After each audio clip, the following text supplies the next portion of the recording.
pagdinig ng Independent Commission for Infrastructure hinggil sa mga questionabling flood control projects. Magtutuloy-tuloy na raw ito hanggang sa mga susunod na araw. Ito namang si dating Assistant District Engineer na si Bryce Hernandez handa raw na makipag-cooperate doon sa naturang lupon.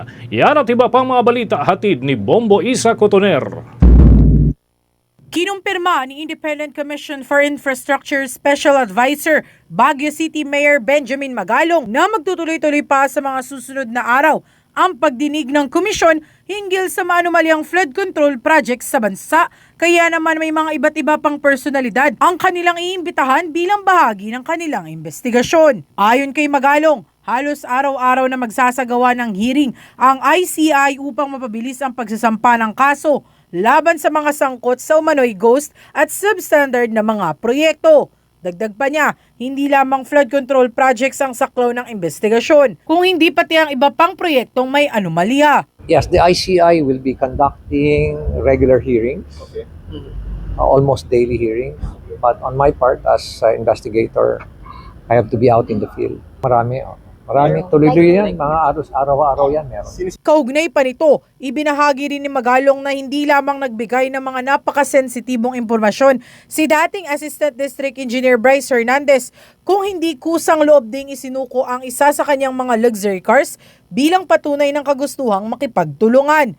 Dagdag pa niya, nagbunyag din umano ng mga bagong personalidad si Hernandez sa naturang pagdinig. Tiniyak din ni Hernandez sa komisyon na patuloy siyang makikipagtulungan upang tukuyin ang iba pang sangkot sa irregularidad, kabilang ng mga personalidad na hindi pa niya nabubunyag sa naunang mga pandinig sa Kongreso. Sa pahayag naman ni ICI Chairperson Retired Justice Andres Reyes Jr., sinabi nitong mula simula ay maluwag at walang pag-iwas na sumagot si Hernandez sa lahat ng tanong. Basta masasabi ko lang is marami pa siyang nabanggit na mga hindi nabanggit.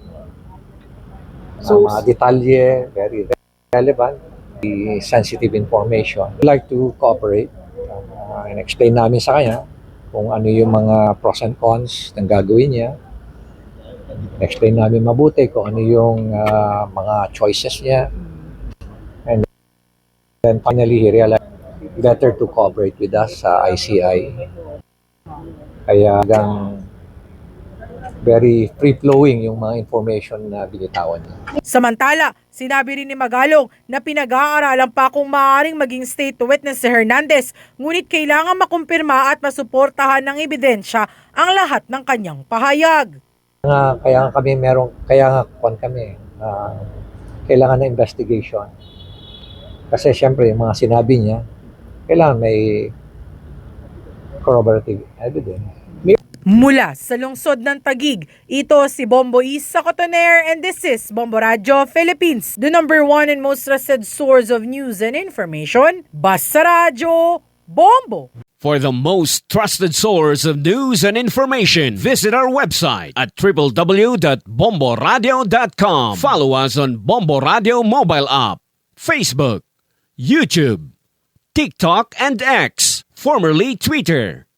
Like, share, and stay connected. Anytime, anywhere.